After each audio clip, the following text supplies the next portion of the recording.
से लेकर बैठिएगा। और आज की जो हमारी ये क्लास है, ये उत्तराखंड चिकित्सा समाजकार की क्लास है। मैं बात कर रहा हूँ यूनिट नंबर 2 में।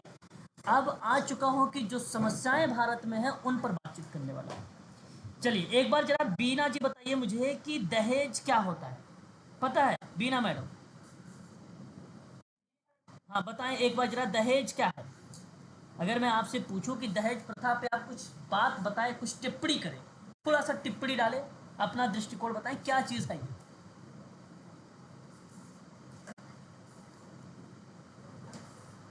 चलिए मैं बताता हूँ। देखिए, दहेज प्रथा बेसिकली सिंपल सी बात है। आप एक यहाँ पर बेसिक समझा रहा हूँ, थोड़ी सी ध्यान दीजिए, फिर मैं आप लोगों को नोट करवाऊंगा अभी तथ्य, उसको पढ़िएगा। दहेज प्रथा बेटियों को आत्मनिर्भर और आर्थिक रूप से स्वतंत्र होने में मदद करने के रूप में शुरू हुई थी। ये प्रथा, ये जो प्रथा शुरू हुई थी, बेटियों को आत्मनिर्भर और आर्थिक रूप से स्वतंत्र होने में मदद करता था ये दहेज प्रथा। क्योंकि वे विवाह के बाद नए स्थान पर नए तरीके से अपना जीवन शुरू करती हैं। यह सदियों से भारत में प्रचलित है, ये बात आप भलीभांति तरीके से परिचित हैं। और दहेज प्रणाली समाज में प्रचलित बुराइयों में से भी एक है। प्रचलित जो बुराइयां हैं उनमें से भी एक मानी जाती है। तो अगर आपसे प्रश्न बनता है तो इसके इर्द गिर्द एक अप्लाइड जो बनाया जाएगा प्रश्न, कहेगा कि विवाह के बाद नए स्थान पर नए तरीके से जीवन शुरू करती हैं लड़कियां। क्या ये रिप्रेजेंट करता है या प्रस्तुत करता है दहेज प्रथा को? बिल्कुल।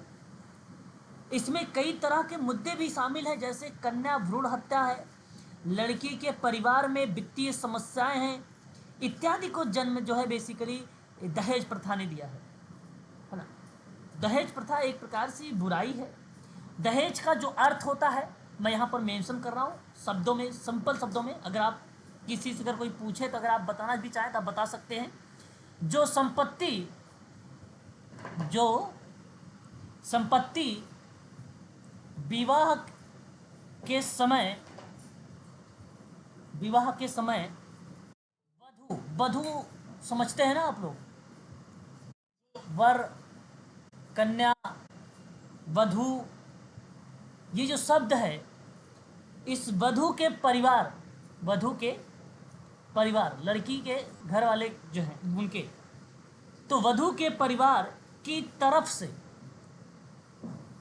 की तरफ से वर को, very good very good very good, बहुत बढ़िया, दी जाती है। उसे हम क्या रिप्रेजेंट करेंगे? दहेज प्रथा। दहेज प्रथा, तो दहेज प्रथा भारत, अफ्रीका इत्यादि जैसे देशों में, दुनिया में अन्य भागों में भी दहेज प्रथा का बड़ा लंबा इतिहास रहा है ना, बड़ा लंबा इतिहास रहा है। आज हम इन्हीं चीज़ों पर हम लोग बातचीत करने वाले हैं। दहेज क्या है और क्या होता है, इसके संबंध में शुरुआत करते हैं। देखिए यहाँ पे कहा जा रहा है कि दहेज बेसिकली अगर जिक्र किया जाए तो एक सामाजिक बुराई है, इस बात को ध्यान रखेंगे, जिसके कारण समाज में महिलाओं के प्रति अकल्पनीय यातनाएं और अपराध उत्पन्न हुए हैं और भारतीय वैवाहिक व्यवस्था प्रदूषित हुई है। दहेज शादी के समय दुल्हन के ससुराल वालों को लड़की के परिवार द्वारा नगद या वस्तु के रूप में किया जाने वाला भुगतान होता है। दहेज शादी के समय पिता की ओर से अपनी बेटी के दिए जाने वाली जो सामग्री है, उन सामग्री को दहेज माना जाता है। दहेज की व्यवस्था प्राचीन भारत से चली आ रही है। भारत में ही नहीं बल्कि एशिया के बहुत सारे देश ऐसे हैं जिनमें दहेज जैसी व्यवस्था चलती रही है। आज सरकार न केवल दहेज प्रथा को मिटाने के लिए बल्कि बालिकाओं की स्थिति के उत्थान के लिए कई कानून, यानी जैसे दहेज निषेध अधिनियम एक 1961, इस पे मैंने 20 प्रश्न आप लोगों से भी हाल ही में करवाया है, और योजनाओं द्वारा सुधार करने का प्रयासरत किया जा रहा है। मतलब आप ये कह सकते हो कि आज के समय में इसी दहेज प्रथा को समाप्त करने के लिए विभिन्न प्रकार की योजनाएं चलाई जा रही हैं, विभिन्न प्रकार के कार्यक्रम चलाए जा रहे हैं और इसके माध्यम से लोगों को जागरूक किया जा रहा है। लोगों को समाज की मुख्य धारा से जोड़ने का प्रयास किया जा रहा है। अच्छा, कुछ ना कुछ तो फर्क पड़ा भी है, ऐसा भी बात नहीं है, अपने देश में कुछ लोगों में फर्क पड़ा है। अब ये अलग की बात है कि मुंह पे कहेंगे भाई कुछ नहीं चाहिए, लेकिन मन में कुछ और चीज़ें होते, अगर कुछ ना कुछ मिल जाए तो ठीक है ना, ये अलग की बात है। परंतु ये पूर्णतः रूप से निषेध मान लिया गया है, ये अधिनियम 1961 के अकॉर्डिंग, 1961 के अकॉर्डिंग, ठीक है। तो भारत के कानून में दहेज का कानूनी अर्थ जो है, सबसे अधिक दहेज प्रतिषेध अधिनियम है, सबसे अधिक है भारत के कानूनों में। नोट करिएगा कि भारत के कानूनों में दहेज का कानूनी अर्थ सबसे पहले दहेज प्रतिषेध अधिनियम 1961 के अंतर्गत प्रस्तुत किया गया था, जो यहाँ पर दूसरे पॉइंट में लिखा गया है। ओके, मैं नोट कर देता हूँ ताकि आप लोग आसानी से लिख लें, है ना। मैं यहाँ पे साइड में नोट कर देता हूँ, आप इसे आसानी से लिख लीजिए। देखिए, भारत के कानूनों में दहेज का कानूनी अर्थ, बहुत इंपॉर्टेंट चीज़ है ये। सबसे पहले दहेज प्रतिषेध अधिनियम 1961 के अंतर्गत प्रस्तुत किया गया है, प्रस्तुत किया गया है। इंपॉर्टेंट शब्द है, इसको अभी मैं थोड़ा सा जिक्र करूंगा आप लोगों से, है ना। मैं उम्मीद करता हूं कि आप लोगों को ये समझ में आ गया होगा। मैं आगे बढ़ता हूं यहाँ पे, और देखिए एक और पॉइंट यहाँ पे, एक चीज़ नीचे मिल रहा है आपको। हालांकि इस समस्या की सामाजिक प्रकृति मतलब नेचर के कारण यह कानून हमारे समाज में वांछित परिणाम देने में विफल भी रहा है, और इस समस्या से छुटकारा पाने में लोगों की सामाजिक और नैतिक चेतना को प्रभावी बनाना, महिलाओं को शिक्षा तथा आर्थिक स्वतंत्रता प्रदान करना और दहेज प्रथा के खिलाफ कानून को प्रभावी ढंग से लागू करना मददगार हो सकता है। अच्छा, ये बात सत्य भी है, गलत नहीं है। अगर किसी लड़की का विवाह किसी व्यक्ति के साथ करने के आधार पर यह शर्त तय की जाती है कि उसके नाम किसी संपत्ति का रजिस्ट्रेशन करवाया जाएगा, है ना, तब इसे दहेज की मांग माना जाएगा। हाँ, अगर मान लीजिए लड़की के घर वाले कह रहे हैं कि मेरी बेटी के नाम इतनी जो है प्रॉपर्टी है या इतनी ज़मीन है, और शादी होने के बाद जा रही दूसरे घर, तो इसका मतलब है कि ये भी एक प्रकार से दहेज का पार्ट बनेगा। कोई लड़की भी विवाह की शर्त के आधार पर किसी संपत्ति या प्रतिभूत की मांग लड़के के परिवार से नहीं कर सकती है। ऐसे में आपको बता दूं, इसके कुछ तथ्य हैं, उनको भी मैं नोट करवा देता चाहता हूं, क्योंकि हो सकता है तथ्यों के आधार पर भी प्रश्न हम लोगों से बनाए जाते हैं, कंसेप्चुअल आजकल प्रश्न पूछे जा रहे हैं पेपर में, तो थोड़ा सा ध्यान रखिएगा। जैसे अगर मैं एक पॉइंट आपको बताता हूँ, एक पॉइंट ये है कि लड़के के परिवारजनों है ना, को दिए जाने वाले उपहार, बात को बड़ा ध्यान से समझिएगा, लड़के के परिवारजनों को, यहाँ पर ध्यान रखिएगा, परिवारजनों को दिया जाने वाला उपहार, है ना, दहेज की परिभाषा के अंतर्गत, मैं दहेज प्रतिषेध अधिनियम 1961 के अकॉर्डिंग बात कर रहा हूँ आप लोगों से, दहेज की परिभाषा के अंतर्गत लड़के के परिवारजनों को दिए जाने वाला उपहार शामिल है। ये बात ध्यान रखिएगा। मैंने एक केस पढ़ा था, न्यूज़ में आया था, लगभग कई लाख का, या मतलब लाख तो बात छोड़ो, करोड़ों का समथिंग था शायद वो उपहार। तो जब पुलिस वहाँ पे पूछताछ करती है तो उन्होंने उसे उपहार का नाम दिया था, गिफ्ट का नाम दिया था, और जो कि ये माना भी गया कि यह एक प्रकार से निषेध है। अगर लड़की पक्ष के द्वारा लड़के के परिवारजनों को किसी भी प्रकार का उपहार दिया जाता है जो संपत्ति या मूल्यवान प्रतिभूत है, अच्छा, प्रतिभूत का मतलब समझते हो, थोड़ा शुद्ध हिंदी का मैं प्रयोग करता हूँ क्योंकि पेपर में भी है, शुद्ध हिंदी का वही देखा जाता है। प्रतिभूत का अर्थ समझते हैं, वित्तीय उपकरण। प्रतिभूत का मतलब नहीं, आप पूछते भी तो नहीं हो, बड़ी समस्या तो ये भी है, पूछा करो। हाँ, एक प्रकार का ये फाइनेंशियल इंस्ट्रूमेंट होता है, एक प्रकार से। यहाँ पे मैं लिख देता हूँ आप लोगों को, वित्तीय उपकरण होता है, ठीक है, ये आप ध्यान रखिएगा। प्रतिभूत का अर्थ क्या होगा, वित्तीय उपकरण होगा, ठीक है, स्पष्ट हो गया। अब सुनिए, मैंने कहा कि कोई संपत्ति या मूल्यवान वित्तीय उपकरण या प्रतिभूत है, जैसे कोई जमीन हो सकता है, मकान हो सकता है, सोना हो सकता है, चांदी हो सकता है, या फिर रुपए से भरे हुए लिफाफे हो सकते हैं। यह सभी दहेज की श्रेणी में आते हैं, इसे आप नोट अवश्य करिएगा। क्या क्या, जमीन, मकान, सोना। अच्छा, पता है किसी किसी की शादी में सोना चांदी जब देते हैं ना तो उसको बड़ा शुभ मानते हैं, पता है किसी को? या फिर रुपए। हमारे यूपी में जब शादी होती है ना तो पता है उसको, हमारे हमारे यहाँ जो बोला था वो लैंग्वेज में बोलते हैं 5 थान गहना या 7 थान गहना होता है इसमें, उसमें भी मान टीका होना, कान की बाली होना, है ना, नथुनी एक्सेट्रा, बहुत सारी चीज़ें आती हैं। अब बताओ, अच्छा ये शुभ मानोगे? यहाँ तो खुद एक्ट कह रहा है आपको कि अगर सोना चांदी आप दे रहे हो तो ये क्या है, नहीं हो सकता ना, ये महंगी वो हो गई, है कि नहीं? और जो कि ये निषेध है।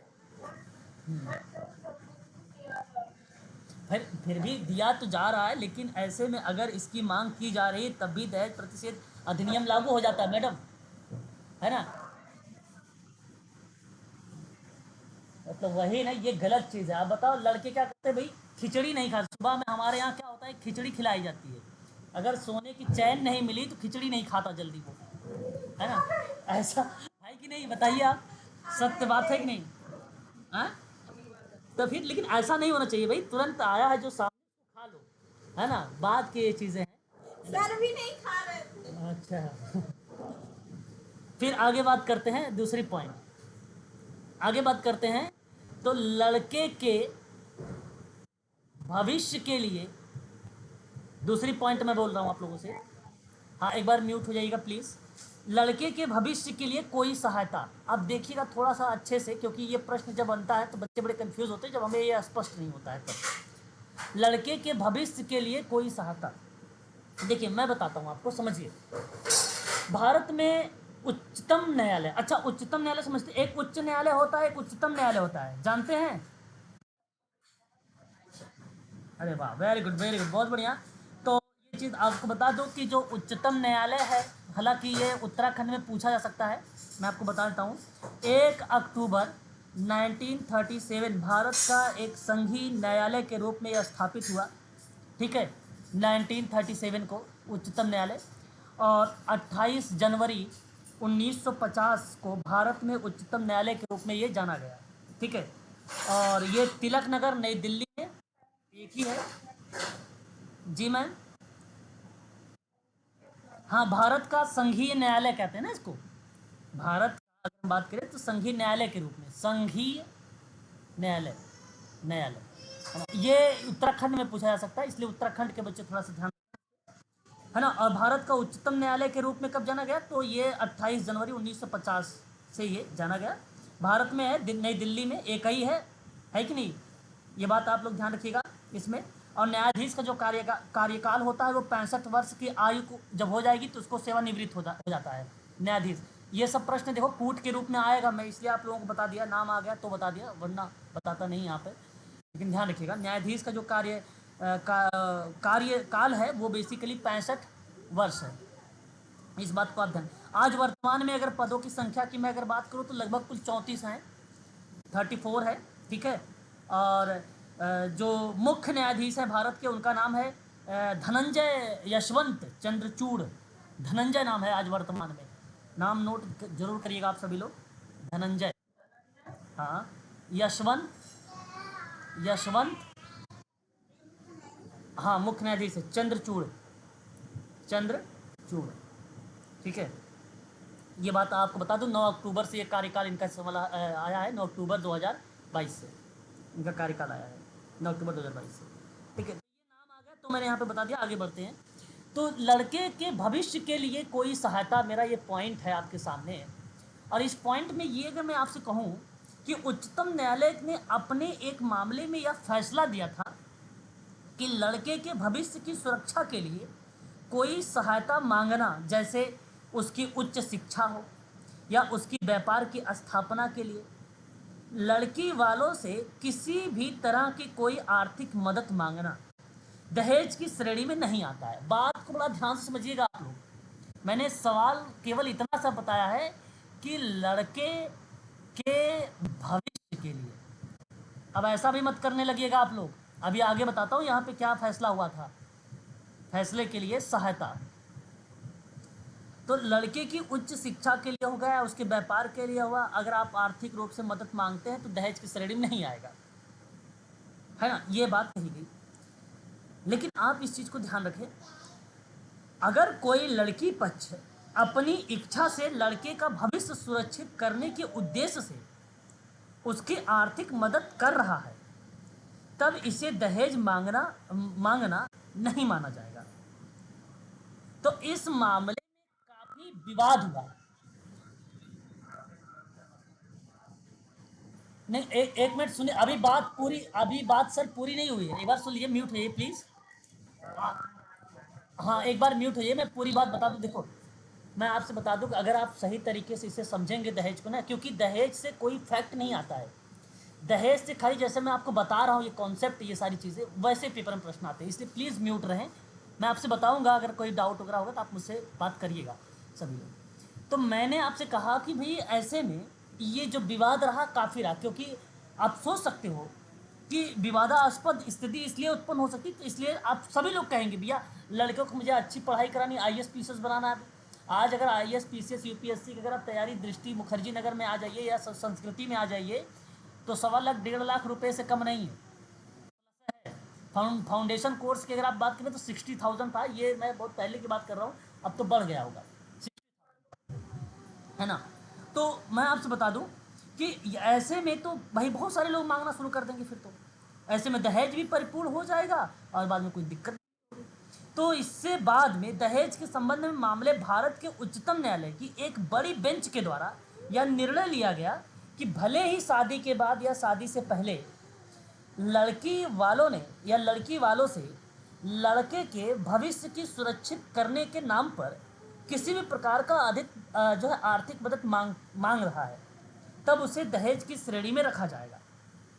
यहाँ पर फिर बदल गया, और ये बात बदली तब जब एक बेंच बैठी, तब यहाँ ये स्पष्ट हुआ कि वाले लड़की वाले से लड़के वाले लड़की वाले से किसी भी तरह की आर्थिक मदद मांगते हैं, और उस मदद को मांगने का आधार लड़के के भविष्य को बताता है या बताया जाता है, तब ऐसी आर्थिक मदद मांगना भी दहेज मांगने की कोटि में ही आएगा। अगर किसी लड़के की कॉलेज की फीस भरने के लिए लड़की के पिता या परिवार को मजबूर किया जा रहा है, तब भी इसे दहेज माना जाएगा। तो जैसे क्या होता है, कोई केस आता है, जैसे आपने केशवानंद भारती बनाम का नाम सुना होगा, सन 1973 वाला, है ना। उसमें प्रस्तावना को कुछ कहा गया, फिर बाद में उसको कुछ बदल दिया गया, है ना। बुजुर्गवाद एक केसवाद आया, उसमें कुछ बोला गया। ठीक उसी प्रकार से ये भी था। तो पहले जब उच्चतम न्यायालय का यह फैसला आया, तो इस बात को गौर करिएगा, अगर पॉइंट ऑप्शन में लिखा है तो वहाँ जरूर ऐसे शब्द को मेंशन जरूर करेगा कि कोई सहायता अगर मांगता है तो उच्च शिक्षा और उसकी व्यापार की स्थापना को लेकर, तो वहाँ पे आर्थिक मदद मांगना क्या दहेज की श्रेणी में रखा गया था शब्द यूज होगा, दैट इज राइट हो जाएगा। फिर उसे आपको यहाँ पर जब है शब्द को रिप्रेजेंट करेगा तो वो वर्तमान में होगा कि नहीं है, इस चीज को रिप्रेजेंट करेगा। तो सेंटेंस को थोड़ा सा गौर करिएगा, सेंटेंस पर वो रिप्रेजेंट करेगा आपके ऑप्शन को। जी,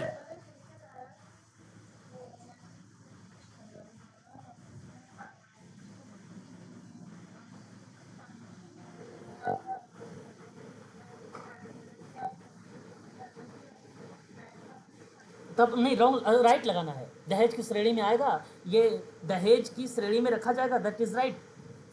है, आपने शब्द यूज किया है यहाँ पे, आपने शायद गौर नहीं किया, बोलते बोलते है शब्द का, है ना। अगर आप, मैं आपके शब्दों को पहचान रहा था कि आप बोलना क्या चाहते हैं, है ना। अब ये चीजें रख गई है, पहले नहीं था, ये अब स्पष्ट हो गया है। मेरी बात को सुन लीजिए।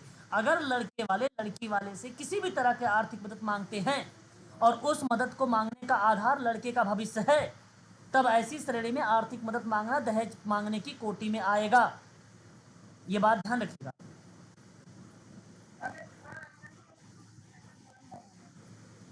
ना आएगा मतलब, हाँ, आगे वो तो स्पष्ट रहेगा ना, वो तो क्लियर है, वो तो स्पष्ट रहेगा आपको। वो तो अब है, पहले शुरुआत में ऐसा नहीं।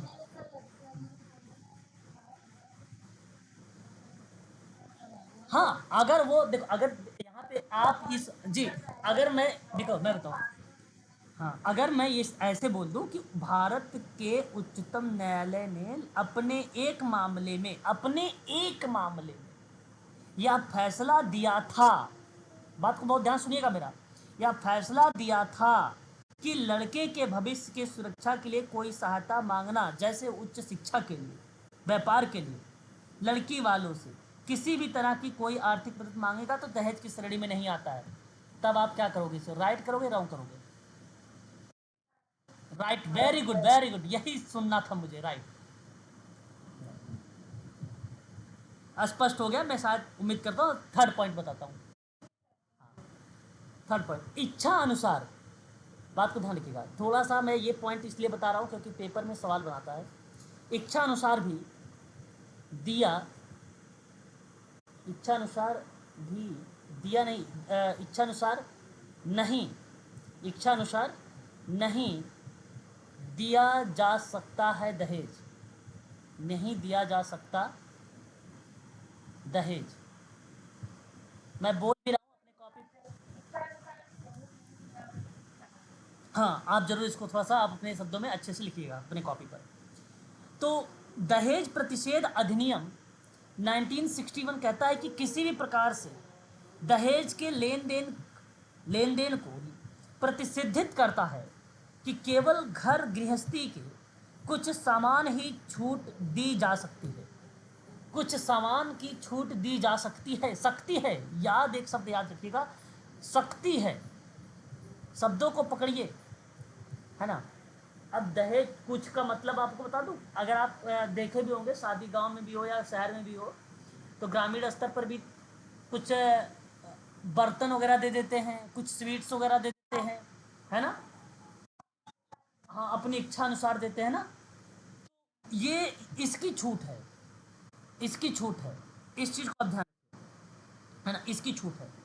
तो जो दहेज उन सामान को नहीं माना जाता है जो साधारण गृह स्थित जो गृहस्थी के सामान होते हैं, परंतु यदि उनकी भी मांग लड़के पक्ष के द्वारा दी जाती है तब उसे दहेज माना जाएगा। अब आप कहोगे सोने की थाली ला के दो मुझे, तो ये क्या? बेसिक नीड, अब देखो, बेसिक नीड ऐसे कहना उचित भी नहीं है, बेसिक नीड तो बहुत लोगों को बहुत सारी हो जाती है। हाँ, हाँ, आप जैसे गृहस्थी बोलते तो सही था, गृहस्थ वाला, हाँ, गृहस्थ वाला अगर कोई चीज़ वाला आप बोल रहे हो तो वो नहीं मानेगा। हाँ, हाँ,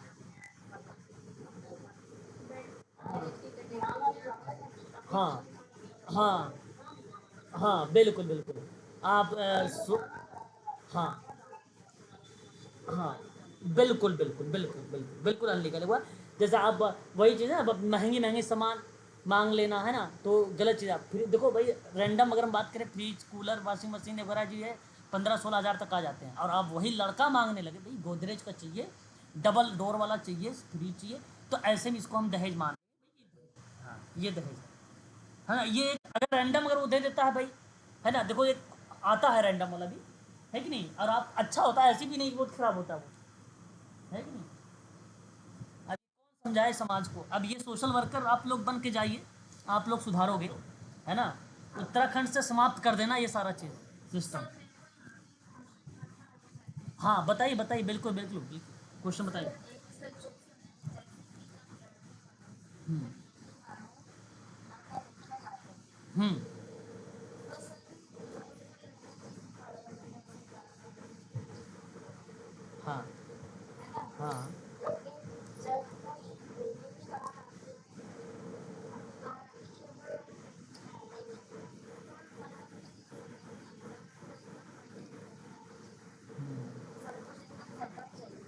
देखिए मैं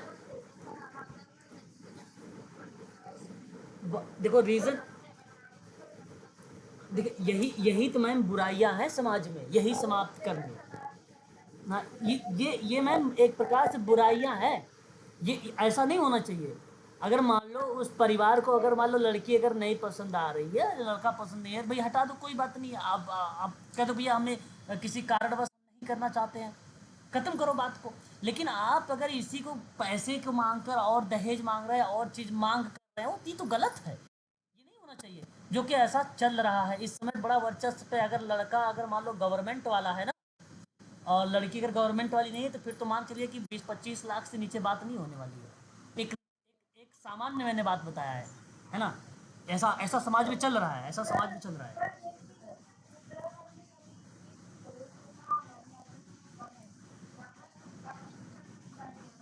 चलो, बड़ा बहुत बड़ी बहुत शुक्र की बात है कि उत्तराखंड में ऐसा है। और अगर आप लोग,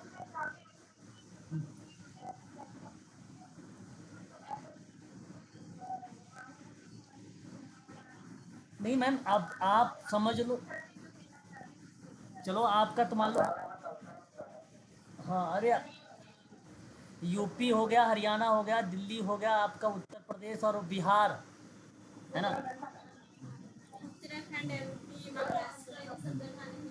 हाँ नहीं, बहुत बढ़िया, अच्छी बात है, आप लोग ऐसे ही बनाए रखिएगा। हाँ भाई क्या करें, सब हो, अब देखो बदल रहा है समाज ऐसा। देखो भाई, सब लोग चाहते हैं कि हमारा जो घर है, गृहस्थी है, सही तरीके से चले, और सारी चीज़ आज के समय में पैसा है ना। सब जानते हैं ये बात, भली भांति तरीके से परिचित हैं। तो सब चाहते हैं अपना भविष्य उज्जवल हो। हाँ बस बस बस। लेकिन मैं यही चाहता हूँ कि भाई देखो, इंडिपेंडेंट बने सभी लोग। अब आजकल जो है लड़के लड़कियाँ बराबर हो गए हैं। सारा अधिनियम, सारा एक्ट, सब कुछ बताता है आप लोगों को अब ये। तो अब ऐसे में लड़कियाँ भी वो कर सकती हैं, है ना। जरूरी नहीं कि कोई लड़के, अब लड़कियाँ भी कर सकती हैं। हाँ चलिए, कोई बात नहीं, आगे बढ़ते हैं ना। हाँ ठीक है, आगे चलिए। इच्छानुसार भी दहेज नहीं दिया जा सकता है, ये बात भी आप जान चुके हैं, अब मैंने यहाँ पे बता दिया है। तो अगर दे भी रहे हैं तो गृहस्थी वाले सामान दे तो सबसे बढ़िया है। अगर ऐसी वस्तु लड़की के पिता अपनी इच्छा के अनुसार मांगता है, तब भी उसे दहेज माना जाएगा। और शादी के शर्त के आधार पर किसी भी प्रकार के रुपए पैसे का लेन देन अगर आप करते हैं, दहेज की श्रेणी में रखा जाएगा, श्योर है। और इसका लेना और देना दोनों प्रकार का अपराध माना जाएगा, है ना। और यहाँ तक कि जो बिचौलिया, एक बिचौलिया होता है, पता है बिचौलिया कौन होता है? मेडिटर। वो भी हाँ, वो भी फंसेगा उसमें, वो भी जाएगा, है ना। इसलिए अगर आप लोग भी अगर शादी वादी करवाते हैं तो इस चीज़ का खास कर आप लोग ध्यान रखेंगे। ठीक है, आगे देखते हैं। एक और तथ्य बताता हूँ आपको, इम्पोर्टेंट वो भी है। दहेज के लिए दंड, दहेज के लिए दंड, है ना, ये भी ध्यान रखिए। अब ध्यान से सुनिए। विवाह में किसी भी प्रकार के दहेज का लेन देन प्रतिषेध है, ये बात आप जान चुके हैं अब। और इसी लेन देन के साथ ही दहेज की मांग करना भी कानूनी अपराध है। अगर कोई व्यक्ति इस प्रकार की मांग करता है, तो उस व्यक्ति पर दहेज प्रतिषेध अधिनियम 1961 के प्रावधानों के अनुसार कार्यवाही की जाएगी, यानी 1961 के अकॉर्डिंग। अब यह अधिनियम की धारा 3 है, धारा 3। धारा 3 के अनुसार कहा गया कि दहेज लेन देन, दहेज की मांग करने पर 5 वर्ष का कारावास, 5 वर्ष का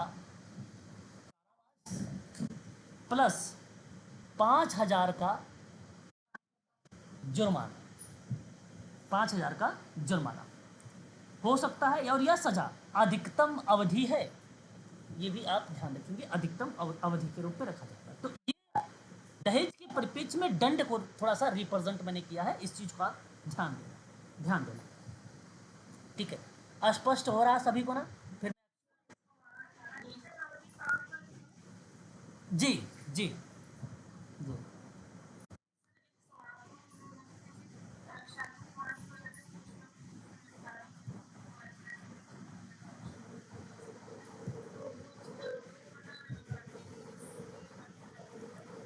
सॉरी, एक बार फिर से बताएं।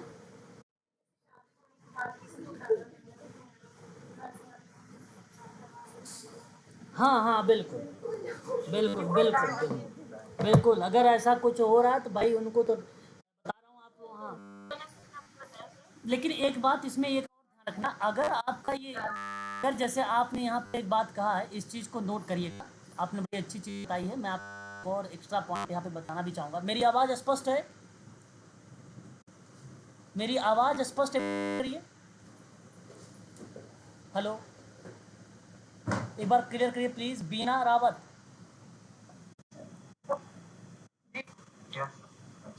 Okay okay okay. देखिए, अब मेरी एक बात नोट करिए यहाँ पे, अभी अभी किसी बच्चे, एक बच्चे ने बताया है कि दहेज लेन देन की भी मांग करते हैं तो भी। अब मैं आपको बताता हूँ, अगर ऐसी कंडीशन पे आपने, अगर 7 साल के अंदर, जिस समय ये मैटर हुआ है ना, इसके अंदर अगर आपने केस किया है और केस किया तो सुनवाई होगी।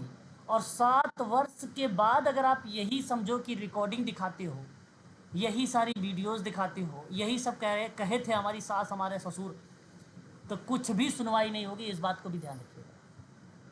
बढ़ा के 13 वर्ष कर दी गई है। 7 वर्ष, 7 साल। 13 अभी केस हुआ है हाँ जी, मैं कह रहा हूँ कि अगर बाय द वे मान लो ऐसा हुआ, आपने कहा कंडीशन में कि ऐसी कंडीशन में हुआ कि भाई दहेज मांग रहे थे, और इस बीच आपका और आपके सास ससुर से या आपके हस्बैंड से नहीं बनी, और इस दौरान में 7 साल के अंदर, और आपने ये केस कर दिया कि मुझसे उन्होंने दहेज मांग रहे हैं, तो वो बात आपका सुना, और अगर आपने रुक गए और यही बात 7 साल बाद कहेंगे, तो ये आपके सबूत इनवैलिड हो जाएंगे, और ये बात फिर आपका, हाँ हाँ, आपकी ये बात फिर मानी नहीं जाएगी। हाँ, हालांकि अभी बताया जा रहा है कि मेरे से कि 13 साल में बढ़ा के 7 से 13 साल कर दिया गया है, परंतु अभी 7 साल आप लोग लगाइए, 13 साल ऐसा कुछ मैटर आता है तो मैं अभी आपको जो है ग्रुप में मेंशन कर दूंगा, ठीक है। अभी 13 साल आप जो है 7 साल ही मान के चलिएगा। अच्छा, ऐसे में आपको बता दूं, शादी करने के हेतु दहेज की शर्त रखी गई, और शादी वाले दिन दहेज को शर्त रखी रखी जा सकती है ना। तो ऐसी कंडीशन पर मानसिक और शारीरिक रूप से अगर आप उसे प्रताड़ित भी कर रहे हैं, है ना, पीड़ित कर रहे हैं, तब भी एक प्रकार से ये है ना, ये दंड इसको दिया जाएगा, ये 5 वर्ष का कारावास और 5,000 रुपये का जुर्माना रहेगा, है ना।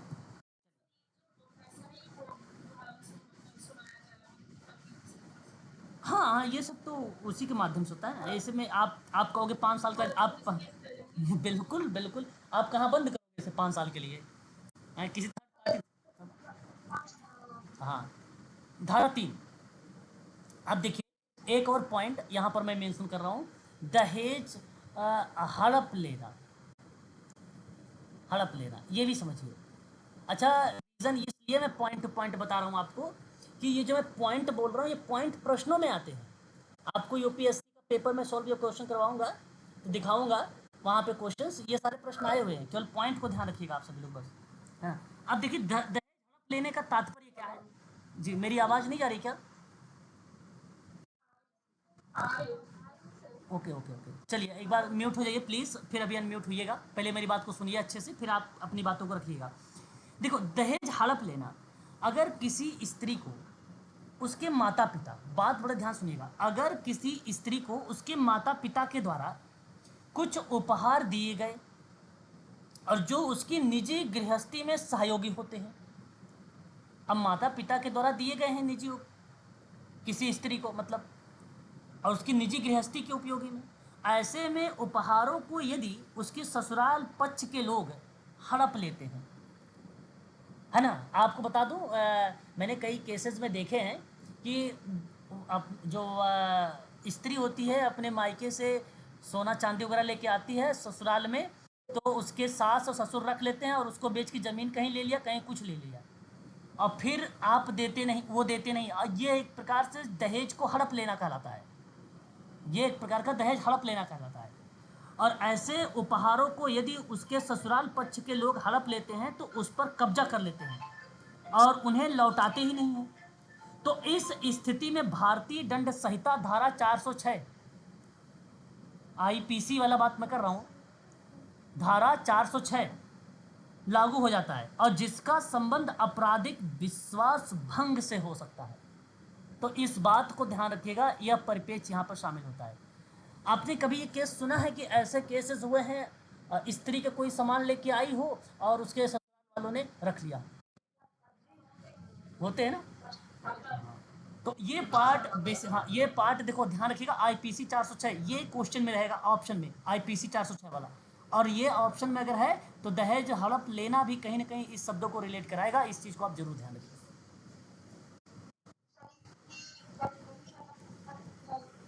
जी फिर से बताएं, मेरी आवाज नहीं सुन।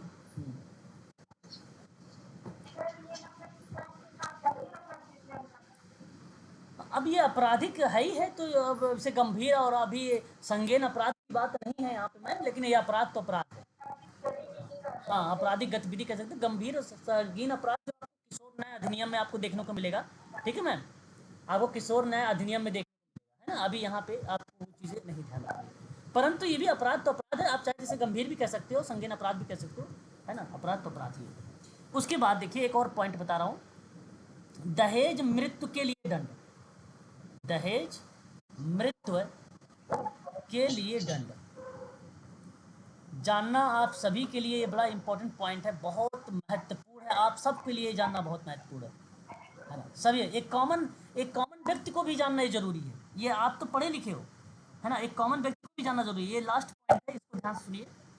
देखिए दहेज ऐसी एक अभिशप्त जो है व्यवस्था बन गई है कि ऐसी व्यवस्था में लड़कियों के जीवन तक एक प्रकार से अगर मैं बात करूं तो उसको लील जाता है, लील जाने का मतलब मृत्यु तक ले जाता है।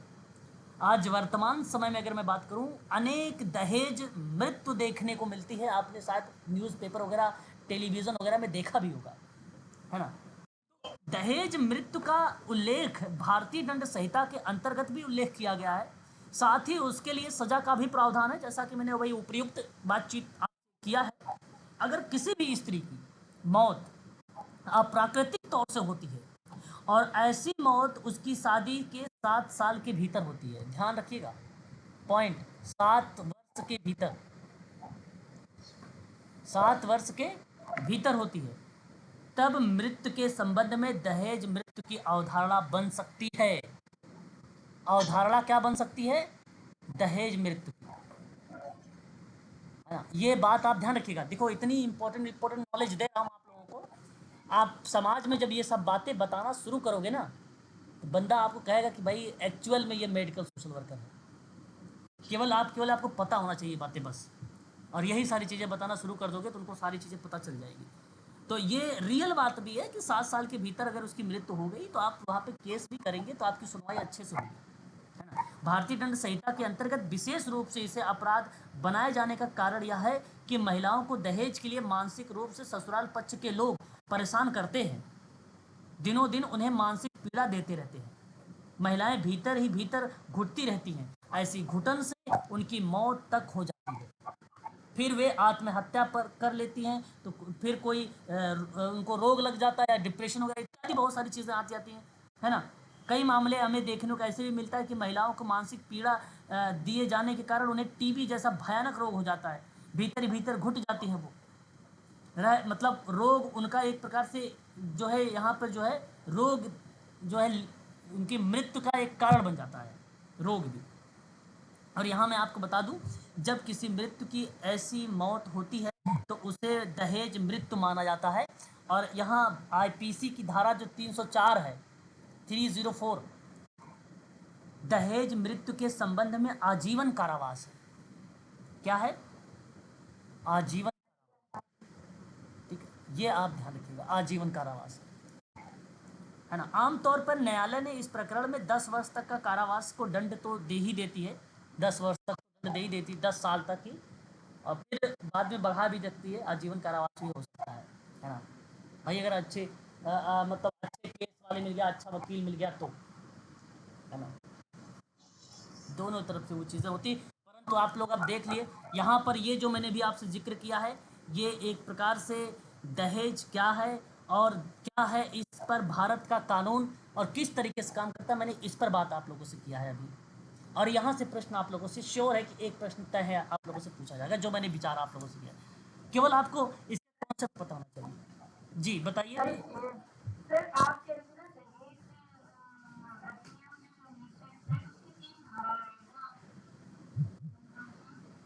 उसकी तीन उसका कब चेंज है सर? एक मिनट मैम, एक मिनट थोड़ा सा होल्ड रखिएगा, थोड़ा सा बस। तो वो चीज़ें यहाँ पर 498 वाले में आ जाएगी, है ना। आईपीसी है धारा ये 498, इसमें भी तीन। नहीं, 1961 के अंतर्गत ये धारा थोड़ी ना आती है। हाँ, ये 1961 के अंतर्गत नहीं आती है ना। हाँ तो एक मिनट, आप एक मिनट, आप दहेज वाले जो बता रहे हो अधिनियम वाले में, वो 498 एक है, एक 498 ए है। बात को ध्यान सुनिए, हाँ एक ए है और एक 490 ए है। बात को सुन रहे हो मेरी बात? जो दहेज प्रथा अधिनियम है वो वाला आपको रिप्रेजेंट करेगा 498 ए। वो आएगा, वो झूठे झूठे दहेज मुकदमे वगैरह जैसे है उसको रिलेट कराता है। मैं बिल्कुल बताऊंगा, देखो मेरी बात सुनो। ओके ओके, मैं लिख देता हूँ, एक मिनट। बहुत इंपॉर्टेंट चीज़ आपने पूछ लिया। एमपीपीएससी में सवाल पूछा गया था 498 वाले। एमपी वाले बच्चे हैं जो एमपीपीएससी एक बार एग्जाम दिए थे? नहीं होंगे। देखो यहाँ पे 498 का में ये आईपीसी है, आईपीसी है, ठीक है। पति द्वारा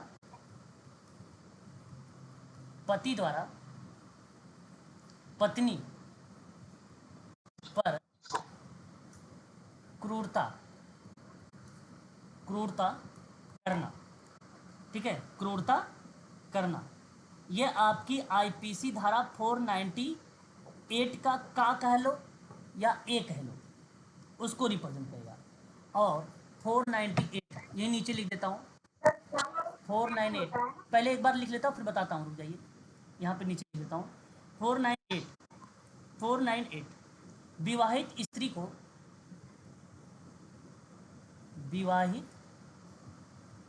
स्त्री को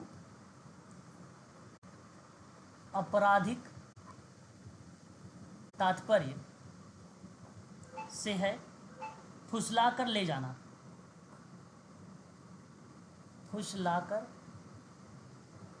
जाना या निरुद्ध रखना।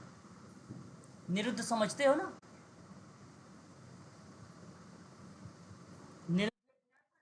निरुद्ध रखना। जी मैम, रुका या रोका हुआ है अपने यहाँ, मतलब उसको ले जाके। हाँ, निरुद्ध का मतलब, जी निरुद्ध का मतलब रोकना या रोका हुआ है ना, है ना, इसको बताता है। अब देखिए, इसमें आपका 498 वाले में 2 साल का कारावास है और आर्थिक दंड भी यहाँ पे है, 2 वर्ष का कारावास भी है। और ये एक गैर संज्ञेय अपराध है और ये किसी मजिस्ट्रेट द्वारा जो है विचरणीय है, कोई मजिस्ट्रेट के द्वारा ये बात कर सकता है 498 वाले में। लेकिन जो अभी अभी आपने एक एक्ट मुझे बताया कि दहेज प्रतिषेध अधिनियम वाला, ये 498 का ए है। बीपीएससी में ये सवाल पूछा गया था जो अभी आपने पूछा है, एक बार ये सवाल बीपीएससी में भी पूछा गया। भारतीय दंड संहिता 1860 जो 1947 के बाद भारत के कानून के रूप में स्वीकार हुआ, लेकिन आईपीसी धारा 498 का सन 1983 में संशोधन करके इसे जोड़ दिया गया, है ना। फिर ये सारी चीज़ों के बारे में जिक्र किया गया। तो इसमें बताया गया कि दहेज की मांग करना, शारीरिक मानसिक त्रास, बच्चे पैदा करने के लिए दबाव, आर्थिक और सामाजिक अधिकार छीन लेना, झूठी और द्वेषपूर्ण मुकदमेबाजी की क्रूरता, है ना, ये बहुत सारी चीज़ें हैं इसमें।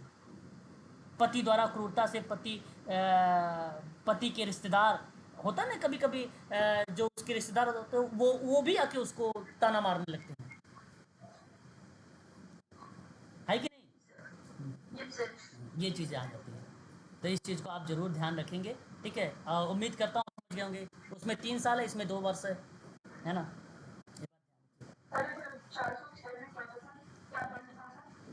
कौन सी धारा 406? ये तो अभी शायद मैंने बताया आपको, धारा 406।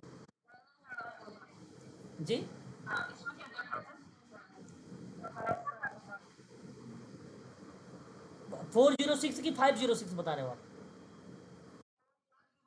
अच्छा अच्छा, देखो इसमें जो 406 है, कोई भी व्यक्ति किसी दूसरे व्यक्ति के साथ में विश्वास या भरोसे पर दी गई संपत्ति का गलत उपयोग करने लगता है ना, उसको बेच देता है। पहले व्यक्ति की द्वारा जो है मांग की जाने लगती है, संपत्ति नहीं लौटाता है, उस स्थिति में व्यक्ति को आपराधिक हनन या दोषी ठहराया जाता है या उसे कहा भी जाता है इस परिप्रेक्ष्य में। तो ये यहाँ पे संपत्ति चीज़ों को रिप्रेजेंट करता है ना, धारा 406। इसमें अगर हम बात करें धारा 406 में कि उसका लागू जो अपराध, उसके पास जो जो अपराध होते हैं व्यक्ति को, तो पहली बात तो ये है कि भाई जाहिर सी बात है जमानत बहुत ही कठिनाई से प्राप्त होगी, है ना। और इसकी इसकी जो सज़ा होगी 3 वर्ष की सज़ा होगी, 3 साल की सज़ा होगी इसकी, ठीक है। और उसमें भी आर्थिक दंड भी दिया जाएगा। आर्थिक दंड कोई निर्धारित नहीं है, आर्थिक दंड कुछ भी हो सकता है, 5,000 10,000, ये निर्धारित नहीं है, परंतु इसकी 3 साल की सज़ा दी गई है उसमें भी, 406 वाले में, है ना, 406 वाले में। चलिए ये भी हो गया, क्लियर हो गया। चलो अब अपनी बात करते हैं हम लोग इधर।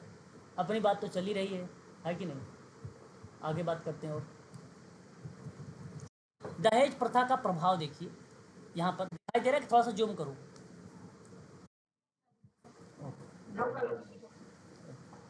अब कम, हाँ, देखो एक दहेज प्रथा का प्रभाव क्या है। एक तो लैंगिक भेदभाव है। दहेज प्रथा के कारण कई बार यह भी देखा गया है कि महिलाओं को एक दायित्व के रूप में देखा जाता है और उन्हें अक्सर अधीनता हेतु विवश कर दिया जाता है, और उन्हें शिक्षा और अन्य सुविधाओं के संबंध में दोहराव दर्जे की सुविधा भी दी जाती है। तो लैंगिक भेदभाव देखने को देखो, एक तो जाहिर सी बात है दहेज प्रथा से जाहिर सी बात है लैंगिक भेदभाव हो जाता है ना। लैंगिक भेदभाव हमें देखने को मिलता है, ये प्रभाव ये होगा, ये सत्य है, ये बात आपको देखो मिलेगा ऑप्शन में, लैंगिक भेदभाव। और फिर महिलाओं के कैरियर को प्रभावित करता है। दहेज प्रथा के लिए कार्यबल में महिलाएं जो है, महिलाओं की खराब उपस्थिति और उसके परिणाम स्वरूप वित्तीय स्वतंत्रता में कमी का एक बड़ा कारक बन जाता है ना। अच्छा आपको एक चीज़ और बता दूँ, हालांकि मैंने कई लोगों को देखा भी है, अगर आप दहेज वगैरह दे दो तो फिर आप हावी भी रह सकते हो, है ना, है कि नहीं, देखा नहीं देखा बताओ, है ना, हावी भी रहो। तो ऐसे में मैं तो ये कहूँगा अगर कुछ भी लेके अगर आते हो, है ना, तो फिर हावी रहना, है ना, फिर तो हावी रहना।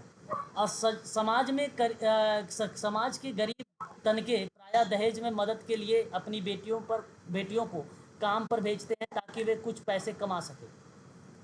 मध्यम और उच्च वर्ग, जो मीडियम क्लास के लोग हैं, जो उच्च वर्ग के लोग परिवार के लोग हैं, अपनी बेटियों को नियमित रूप से स्कूल तो भेजते हैं लेकिन करियर के विकल्प पर जोर नहीं देते हैं। अच्छा मध्यम वाले तो आजकल बल देते हैं, लेकिन उच्च वर्ग वाले भाई ये तो इतना बना लिए हैं कि क्या ज़रूरत है इनको कमाने की पैसे, है ना। मध्यम वाले थोड़ा सा आते हैं लेकिन उच्च वाले नहीं आते, परंतु यहाँ पे लिखा गया है, तो अगर प्रश्न बनता है तो आप ऐसी चीज़ों को आप ध्यान रखें, खास कर मध्यम और उच्च वर्ग को एक जैसे माना गया है यहाँ पे। कई महिलाएं तो अविवाहित रह जाती हैं। देश में लड़कियां की जो है एक बेशुमार संख्या शिक्षित और पेशेवर के रूप में सक्षम होने के बावजूद भी अविवाहित रह जाती हैं, क्योंकि उनके माता पिता विवाह पूर्व दहेज की मांग को पूरा करने में सक्षम ही नहीं है। ये भी देखो, आपने बताओ, आपको ये भी केसेस आपने देखा होगा समाज में, ये केसेस तो आप लोगों ने देखा होगा, कई महिलाएं अविवाहित रह जाती हैं और रीज़न कहीं ना कहीं ऐसे में उनके माता पिता दहेज पहले जो है मांग जो होती है उनको देने में बेचारे जो है वो सक्षम नहीं होते हैं। और ऐसा भी तो नहीं कर सकते हैं कि भाई किसी क्या भेजे भाई, माँ बाप जो भेजते हैं अपने बच्चे की, वो अच्छा घर ही समझ के भेजते हैं। अब अच्छा ही घर में भेजेंगे, है ना। कुछ लोग ऐसे भी इनके यहाँ पे टिप्पणी या डिबेट वगैरह करेंगे कि भाई ऐसा क्या भारत में कोई घर ही नहीं है, अरे इसका मतलब क्या कि मैं किसी घर में भेज दूँ अपने बच्ची को, ये तो गलत है ना।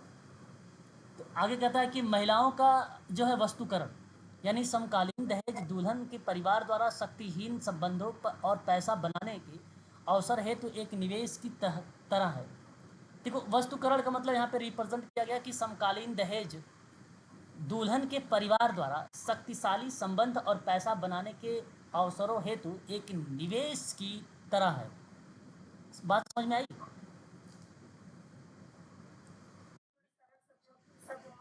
हाँ बिल्कुल बता दूंगा।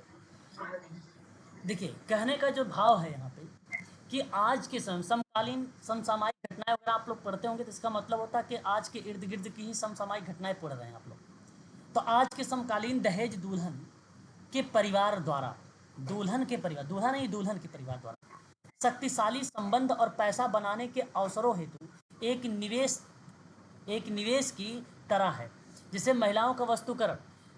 कभी कभी क्या होना होता है, जैसे कि महिलाओं को ना एक अच्छे, अब मैं यहाँ पे पॉजिटिव शब्दों में बताना चाहूँगा कि अच्छे घरों में भेजना चाहते हैं। अच्छे घरों में भेजने का मतलब यह है कि उनका जो है जो है सही तरीके से उनका जो है भविष्य उज्जवल हो सके। मैं बताया कि एक अच्छे जो है माता पिता का यही सपना होता है कि उसकी जो बच्ची है एक अच्छे घर में रहे और उसको सारी सुख सुविधाएं मिले, और यहाँ तक वो भी ये सोचता कि हमारे से उच्च पैसे वाला हो, उच्च विचार वाला हो, ऐसे घरों में हमारी बेटी जाए। इस बात से आप सहमत हैं? ऐसा हर माँ बाप चाहता है अपने बच्चों को। तो इस संबंध में अगर लड़की वाला कोई अगर मतलब मान लो नहीं कहता भाई चलो वहां से लोन ले लिया, वहां से ऋण ले लिया, यहाँ से वो ले लिया, पैसे ले लेके बेचारा कर देता है, अब चुकता अपना वो करता रहता है बाद में, है ना। तो एक महिलाओं को वस्तुकरण के रूप में यहाँ पर रिप्रेजेंट किया जा रहा है ना यहाँ पर। और फिर यह महिलाओं का केवल वाणिज्य लेख के रूप में प्रस्तुत करता है। अब यहाँ पे देखिए वाणिज्य के रूप में, आर्टिकल्स ऑफ कॉमर्स के रूप में महिलाओं को केवल वाणिज्य के लेख में, है ना। और फिर महिलाओं के विरुद्ध अपराध, कुछ मामले में दहेज प्रथा महिलाओं के खिलाफ अपराध को जन्म देती है और इसमें भावनात्मक शोषण और चोट को लेकर मौत तक शामिल है। तो महिलाओं के विरुद्ध जो अपराध है भाई जाहिर सी बात है, भावनात्मक चोट को ले लो और मौत तक की चीज़ें शामिल कर दो, उसे महिलाओं के विरुद्ध अपराध के रूप में रख लिया जाता है। ठीक है, अब यहाँ पे देख लीजिए दहेज प्रथा जो है एक प्रकार से सामाजिक बुराई है, कारण समाज में महिलाओं के प्रति यातना अपराध उत्पन्न हुए हैं और साथ ही भारत में जो है एक वैवाहिक, अगर हम बात करें आप लोगों से, पद्धति जो है प्रदूषित हुई है। और दहेज शादी के समय दुल्हन के ससुराल वालों के लड़की के परिवारों द्वारा नगद या वस्तु के रूप में दिया जाना भुगतान है। तो ये चीज़ें मैंने आपको बता दिया है। ठीक है, दहेज पर दुष्प्रभाव, लैंगिक भेदभाव भी बता दिया। महिलाओं को आप देख सकते हैं यहाँ पर कैरियर को प्रभावित करता है, ये भी है, हो गया। ठीक है, तो इस तरीके से ये जो है टॉपिक आपका समाप्त हो गया है। ठीक है, यहाँ पर मैंने आपके टॉपिक खत्म कर दिया। ठीक है, अब कुछ है नहीं इसमें, दहेज को लेकर केवल कॉमन चीज़ें पूछी जाती, फैक्ट इसमें नहीं पूछा जाता है ना। और जो फैक्ट बताया मैंने, 2-4 धाराएं वगैरह बताई हैं, उनको ध्यान रखिएगा आप सभी लोग, आपका वो कवर हो जाएगा। ठीक है, तो आज के लिए बस इतना ही रखिए। अब आगे कल हम क्या बात करेंगे, एक बार बने रहिए, मैं उसको भी दिखा देता हूँ आपको। कल की टॉपिक हमारी क्या होने वाली है, उत्तराखंड मेडिकल सोशल वर्क का सिलेबस एक बार देख लीजिए आप सभी लोग कि सिलेबस कहाँ है। मेडिकल सोशल वर्क का सिलेबस